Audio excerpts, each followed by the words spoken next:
আজকের টপিক হলো মাঙ্গলিক যোগ ও বিবাহ। মাঙ্গলিক যোগ সম্পর্কে তো আপনারা সবাই কম বেশি শুনেছেন।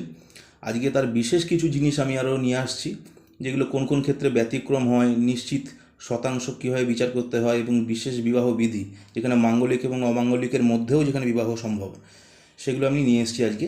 বোর্ডে দেখবেন একটা বাদিকে চার্ট দেওয়া আছে, মিথুন লগ্ন হিসাবে বিচার করা। লগ্নের উপরে রাইট চিহ্ন লাল কালি দিয়ে দেওয়া রয়েছে, তারপরে 4 নম্বর ঘরে, তারপরে 7 নম্বর ঘরে, তারপরে 8 নম্বর ঘরে, তারপরে 12 নম্বর ঘরে।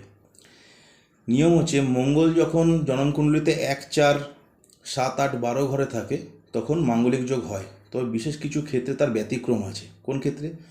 মঙ্গল যখন 0 ডিগ্রি থেকে 1 ডিগ্রির মধ্যে থাকে বা 28 ডিগ্রি থেকে 30 ডিগ্রির মধ্যে থাকে কোনো ঘরে, সেক্ষেত্রে মাঙ্গলিক দোষ হয় না।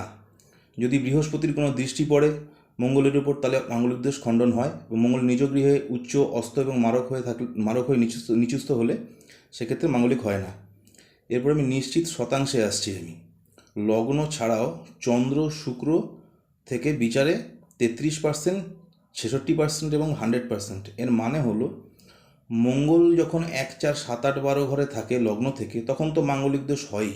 সেটা কনফার্মেশন করতে হয় চন্দ্র শুক্র থেকে তার কতটা পার্সেন্টেজ আছে। যদি দেখা যায় শুধু লগ্ন থেকে 1, 4, 7, 8, 12 ঘরে আছে, সেক্ষেত্রে 33% মাঙ্গলিক হয়।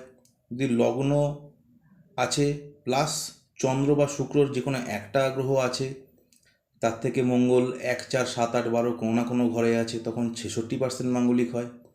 এবং লগ্ন ছাড়াও যখন চন্দ্র এবং শুক্র দুটো থাকাকালীন, মানে লগ্ন থেকেও 1, 4, 7, 8, 12 ঘরে এবং চন্দ্র শুক্র দুটো থেকেও 1, 4, 7, 8, 12 ঘরে থাকবে মঙ্গল, তখন 100% মাঙ্গলিক তখন হয়।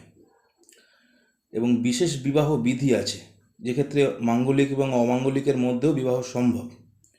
যদি দেখা যাচ্ছে কোনো ক্ষেত্রে কোনো ব্যক্তির মাঙ্গলিক রয়েছে এবং তার সঙ্গে যার বিবাহ হবে, পাত্র হোক বা পাত্রী, তার মাঙ্গলিক দোষ নেই, অষ্টকূট মিলানোর পরে বলছি এটা আমি, সেক্ষেত্রে দেখতে হবে যার যে পাত্র বা পাত্রীর মাঙ্গলিক নেই, তার জননকুণ্ডলিতে 1, 4, 7, 8, 12 ঘরে মধ্যে কমপক্ষে একটিতে যদি শনি অথবা রাহু অথবা রবি থাকে, সেক্ষেত্রেও মাঙ্গলিক এবং অমাঙ্গলিকের মধ্যে বিবাহ সম্ভব, তবে অষ্টকূট বিচারের পরে।